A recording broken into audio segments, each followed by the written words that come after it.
नमस्कार, स्वागत है आपका आज के मुख्य समाचार में। एक तरफ जहां मौसम विभाग ने आज से बिहार में बारिश को लेकर अलर्ट जारी कर दिया, साथ ही बिहार के गरीबों के लिए, किसानों के लिए सरकार ने कई बड़ी घोषणाएं कर दी है। इतना ही नहीं, बिहार के विकास के लिए कई बड़े फैसले ले लिए गए। साथ ही किसानों को डीजल अनुदान दिया जा रहा है। गरीबों के लिए भी कई योजनाओं की शुरुआत की गई। तो आज बिहार और देश की बड़ी खबरों पर बात करेंगे। इससे पहले आपसे एक छोटी सी अनुरोध है, कृपया वीडियो को एक प्यारा सा लाइक अवश्य कर दीजिएगा। आपका लाइक करना ही हमारी मेहनत का फल होता है। यदि आप एक अच्छी सरकारी नौकरी चाहते हैं तो आपके लिए बड़ी खुशखबरी है। भारतीय डाक विभाग में 44,228 पदों पर बम्पर बहाली निकाल दी गई है। और सबसे बड़ी बात तो यह है कि इसमें डायरेक्ट बहाली की जाएगी। आपके 10वीं में जितने नंबर हैं उसके अनुसार से आपका डायरेक्ट सिलेक्शन कर लिया जाएगा। कोई भी एग्जाम नहीं देना पड़ रहा है। आयु सीमा की बात करें तो 18 से लेकर 40 वर्ष तक के अभ्यर्थी इसके लिए आवेदन कर सकते हैं। और यदि बिहार सर्कल की बात करें तो बिहार सर्कल में 2,558 पदों पर बहाली निकाली गई है। जिनको भी आवेदन करना है, आधिकारिक website India post GDS online.gov.in पर जाकर आवेदन करें। बता दें कि इसमें branch post master, assistant branch post master और डाक सेवक के पद पर बम्पर बहाली निकाली गई है। और 15 जुलाई से ही आवेदन प्रक्रिया शुरू है, जो कि 5 अगस्त 2024 तक आवेदन लिया जाएगा। बिहार में काफी कम बारिश हो रही है। बिहार में मानसून की बेरुखी ने किसानों को बर्बाद कर दिया है। कम बारिश होने से धान की आधी रोपनी भी हो पाई है, और जो आधी रोपनी हुई है ना, वो भी मरने के कगार पर है। और खुद बिहार के कृषि मंत्री जी ने कहा है कि राज्य में औसत से 32% कम बारिश हुई। किसान परेशान है। सरकार भी लगातार किसानों पर नजर बनाए हुए हैं। कृषि मंत्री मंगल पांडे ने कहा है कि धान का बिचड़ा बचाने और रोपनी के लिए डीजल अनुदान मिलेगा। साथ ही बिहार सरकार के कृषि मंत्री जी का कहना है कि सरकार के पास पैसे की कोई कमी नहीं है। किसानों के लिए सरकार खजाना खोल देगी, लेकिन किसानों को किसी तरह की कोई परेशानी नहीं होने देंगे हम। कृषि मंत्री जी ने कहा कि राज्य में इस साल 36,60,000 हेक्टेयर में धान की रोपनी का लक्ष्य है, लेकिन अभी तक मात्र 17,03,000 हेक्टेयर में ही धान की रोपनी हो पाई है। कृषि मंत्री जी ने कहा, लेकिन बिहार के किसान परेशान ना हो, किसानों की हर तरह की मदद करने के लिए सरकार तैयार है।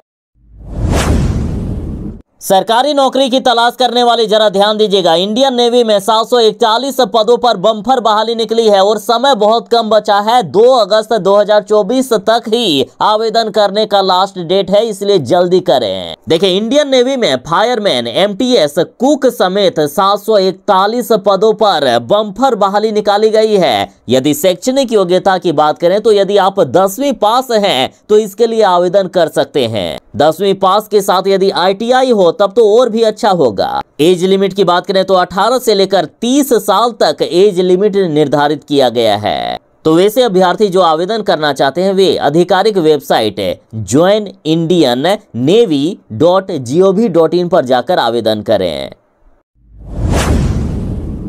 बिहार में मानसून एक बार फिर से एक्टिव हो गया है। बिहार के 12 जिलों में अगले 3 से 4 घंटों में बारिश का येलो अलर्ट जारी कर दिया गया है। साथ ही बिहार के कई जिलों में अगले 48 घंटों तक झमाझम बारिश का भी अलर्ट जारी हो गया। बिहार में आज से ही बारिश की शुरुआत हो रही है, जो अगले 48 घंटों तक जारी रहेगा। साथ ही मौसम विज्ञान केंद्र पटना ने उन सभी जिलों की लिस्ट जारी कर दिए हैं जहां आज भारी बारिश हो सकती है। अररिया, पटना, पूर्णिया, किशनगंज, पूर्वी चंपारण, पश्चिमी चंपारण, सीतामढ़ी, शिवहर, मधुबनी, औरंगाबाद, अरवल, जहानाबाद, मधुबनी, नवादा, शेखपुरा, जमुई, सहरसा, मधेपुरा, सुपौल, कटिहार और गया, इन जिलों में आज भारी बारिश का अलर्ट जारी किया गया है। साथ ही मौसम विभाग ने कहा है कि अररिया और किशनगंज में अति भारी बारिश भी हो सकता है।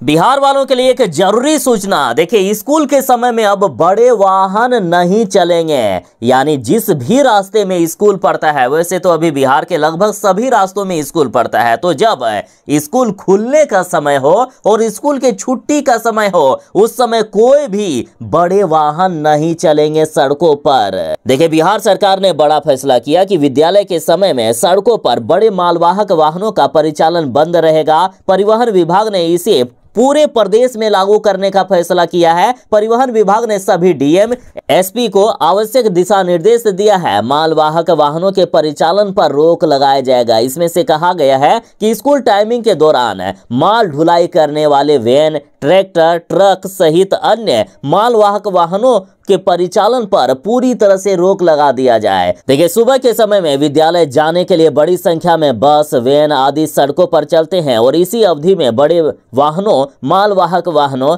ट्रैक्टर, ट्रक आदि के परिचालन से परेशानी होती है। उस वक्त सबसे अधिक ट्रैक्टर से दुर्घटना होती है। इसमें बालू, गिट्टी और सरिया लदा रहता है, जो बिना यातायात नियम का पालन किए तेज रफ्तार से गाड़ी चलाते हैं और इससे जाम की भी समस्या पैदा होती है। ऐसे में कभी कभी बच्चे समय पर स्कूल भी नहीं पहुंच पाते हैं। इसलिए अब विभाग ने फैसला किया है कि स्कूल के समय में अब कोई भी बड़े मालवाहक वाहन नहीं चलेंगे।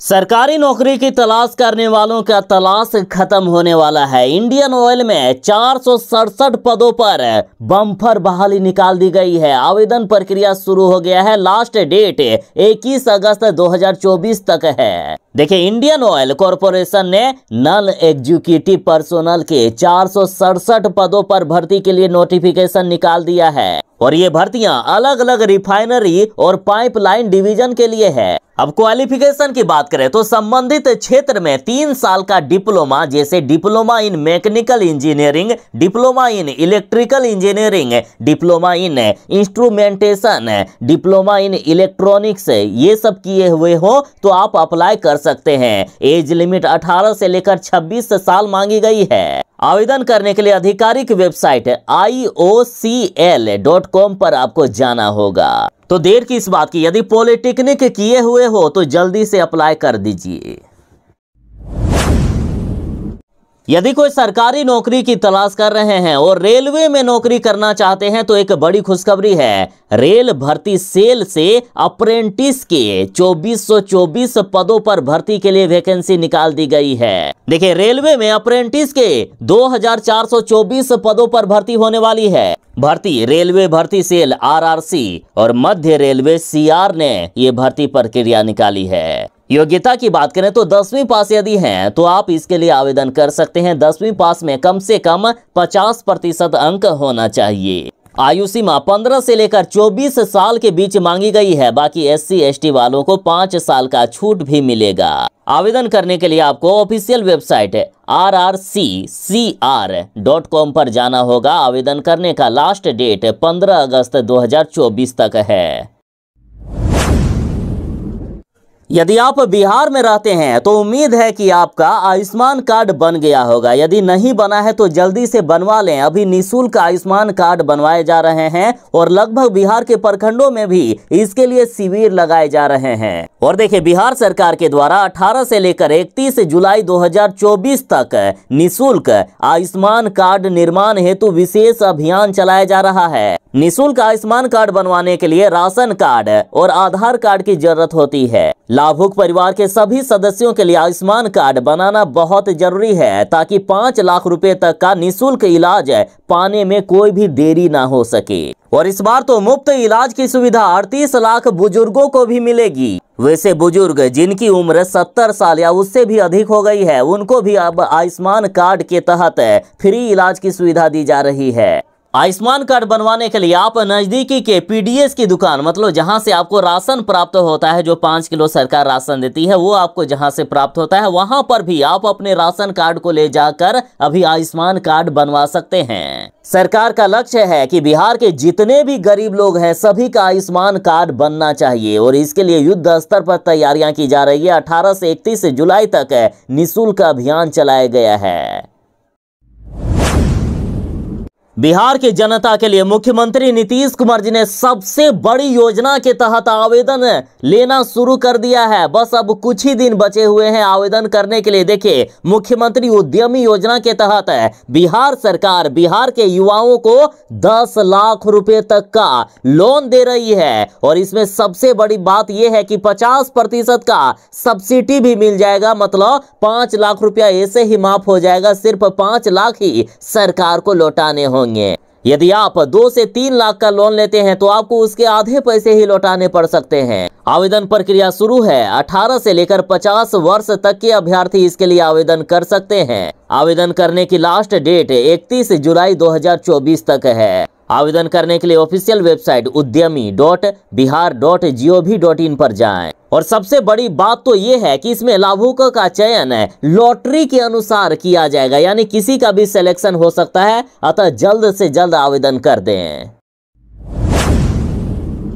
बिहार वालों के लिए जरूरी सूचना, देखिए अधिकतर जो जंगली इलाके हैं या जो जंगल से सटे हुए गांव हैं, वहां पर लगातार जंगली जानवरों के द्वारा हमले होते ही रहते हैं। खास करके हाथी तो आते ही रहता है। तो एक जानकारी जरा जान के रखिएगा। देखिए कभी भी जंगली जानवरों से यदि हमला होता है और उसमें किसी को भी क्षति पहुंचती है तो सरकार 10 लाख रुपया तक मुआवजा की राशि देगी। खबर देखिए, राज्य में जंगली जानवरों के हमले में आम लोग, उनके घर, पालतू पशु आदि का नुकसान होने पर उनके आश्रितों या पीड़ितों को दी जाने वाली सहायता राशि की दरें अब तय कर दी गई है। इसके तहत मनुष्य की मृत्यु या अस्थायी अक्षमता होने पर 10 लाख रुपया दिया जाएगा। तो वहीं गहरी चोट लगने पर 1,44,000 रुपया दिए जाएंगे। हल्की चोट या घायल होने पर 24,000 रुपया मिलेगा। इसके साथ ही फसल नष्ट होने पर 50,000 रुपया प्रति हेक्टेयर के हिसाब से मिलेगा। और इन जंगली जानवरों में बाघ, तेंदुआ, हाथी, भालू, गौर, जंगली सुअर, लकड़बग्गा, सियार, भेड़िया, गेंडा, जंगली कुत्ता, मगरमच्छ, घड़ियाल आदि को शामिल किया गया है। और इसके तहत पालतू पशुओं में गाय, भैंस या बैल की मृत्यु होने पर 24,000 रुपया दिए जाएंगे। भेड़ बकरा की मृत्यु पर 4800, बकरी की मृत्यु पर 7200 रुपए इसके पालकों को दिए जाएंगे। तो वहीं जंगली जानवर से यदि किसी के घर की कोई क्षति होती है तो 96,000 रुपया तक सरकार की तरफ से मिलेगा।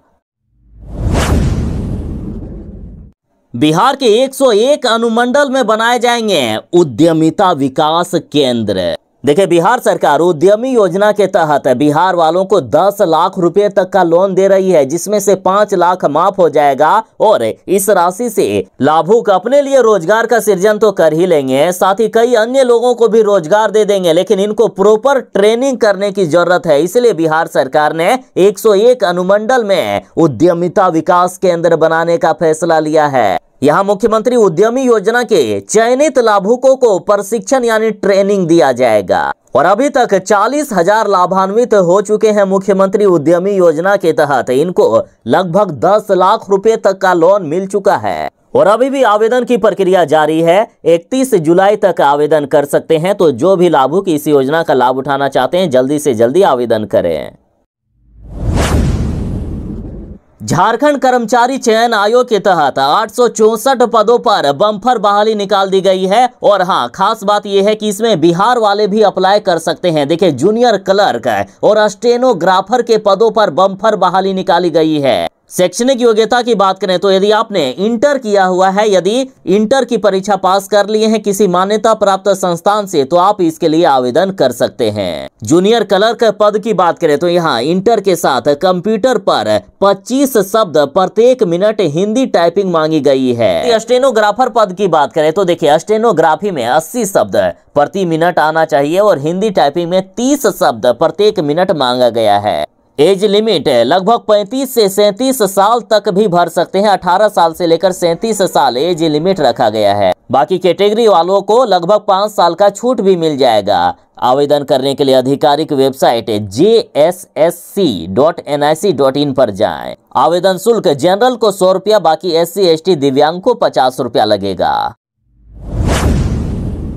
केंद्र से टीबी मरीजों के लिए दवा मिलनी शुरू हो गई है। अब टीबी मरीजों को दवा मिलने में किसी भी तरह की कोई भी परेशानी नहीं होगी। देखिए बिहार के 1 लाख से भी अधिक टीबी मरीजों को राहत मिलने लगी है। राज्य में टीबी रोगियों की कम संख्या में नोटिफिकेशन के कारण अप्रैल, मई और जून माह में केंद्र सरकार से कम मात्रा में दवाओं की आपूर्ति हो रही थी। लेकिन अब केंद्र ने बिहार के टीबी रोगियों के लिए दवाओं की खेप भेजना शुरू कर दिया है। और इसके लिए मरीजों को 3 माह की जगह 1 पखवाड़े की ही दवा दी जा रही है। स्वास्थ्य विभाग के अनुसार देश के सभी राज्यों में राष्ट्रीय क्षमा उन्मूलन कार्यक्रम लागू है। टीबी मरीजों के इलाज के लिए सभी प्रकार की दवाएं भारत सरकार के माध्यम से प्राप्त होती रहती है। देखिए, टीबी की 9 प्रकार की दवा खरीद के लिए दर निर्धारण प्रक्रियाधीन है। साथ ही केंद्र से दवाओं के मिलने के बाद पहली और दूसरी लाइन की दवाएं मरीजों को बिल्कुल ही फ्री में मिलने लगेगी। यानी टीबी मरीजों के पास यदि पैसे भी नहीं है फिर भी कोई दिक्कत नहीं है। सरकार के स्तर पर अब फ्री में दवा बांटने को लेकर जितनी दवाएं चाहिए था उतना प्राप्त हो गया है। बिहार के टीबी मरीजों को अब अलग से दवा नहीं खरीदनी होगी, सरकारी अस्पतालों से ही उन्हें पर्याप्त दवाएं मिल जाएगी।